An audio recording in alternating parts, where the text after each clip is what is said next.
Hi everyone. Today, I'll show you how to add Spotify music to your Canva presentation. It's an easy way to make your slides more engaging, dynamic, and fun for your audience.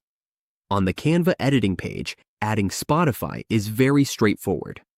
First, we go to the Spotify song we want to add. For example, let's choose this one. To add it, we click the three dots on the right side. A window will appear. From there, we go to Share and select Copy Link. Then, we go back to Canva and select the page where we want to add the music. We press Ctrl+V to paste the link.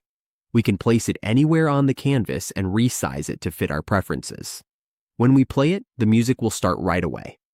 Once we are happy with how it looks, we click Save or Send. We now have a Spotify button right inside our Canva presentation, ready to set the perfect mood for our audience. And that's it. Your Spotify music is now part of your Canva presentation. With this tip, you can set the perfect mood and make your slides unforgettable.